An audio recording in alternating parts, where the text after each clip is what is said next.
Qu'est-ce qu'un robot parallèle à câble? Comment fonctionne-t-il et quelles sont ses applications potentielles? Dans ce laboratoire de recherche des environs de Montpellier, dans le sud de la France, une expérimentation unique en son genre est en cours. Un robot 100% automatisé s'exerce à manipuler une aile d'avion factice grâce à un jeu de câbles. Les câbles sont des organes flexibles qui ne peuvent que tirer la plateforme et pas la pousser. Et donc évidemment, un défi est de garder tous les câbles tendus. Le principe de base est très simple.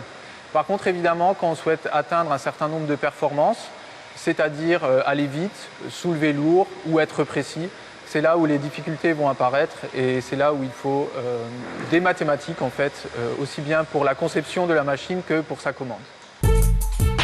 Ce prototype a été conçu dans le cadre d'un projet de recherche européen. Objectif, développer une nouvelle génération de robots reconfigurables à même de déplacer de lourdes charges dans un espace de travail plus vaste qu'à l'accoutumée. Ce robot, par exemple, se compose de 4 colonnes qui soutiennent l'ensemble de la structure. Il pourrait n'y avoir que 3 colonnes et l'écartement entre celles-ci pourrait aussi être différent.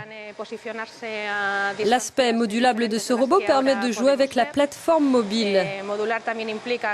La forme de notre robot est cubique, mais elle pourrait tout aussi bien être trapézoïdale. Les câbles pourraient également être directement attachés à la charge que l'on veut bouger.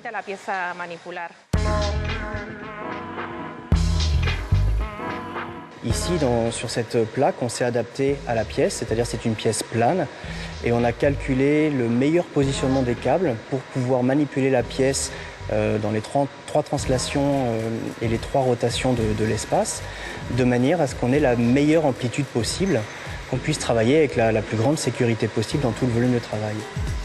Ce type particulier de robot parallèle utilisant des câbles serait en effet capable de déplacer des charges 10 fois plus lourdes que les robots industriels classiques, de quoi intéresser divers secteurs d'activité, à commencer par la logistique et le BTP.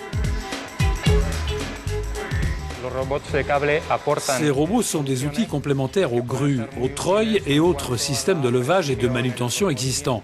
Ils sont très précis dans leurs mouvements et peuvent aisément bouger des objets de grande taille, comme des éléments de structure par exemple.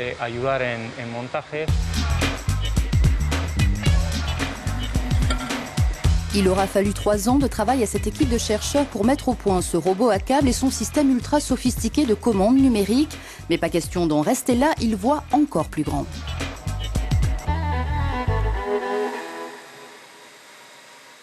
Actuellement, on travaille à obtenir une meilleure précision. Une deuxième évolution, c'est de tester des machines donc de plus en plus grandes, parce que quand on monte en échelle, il y a des problématiques qui n'apparaissent pas forcément à plus petite échelle.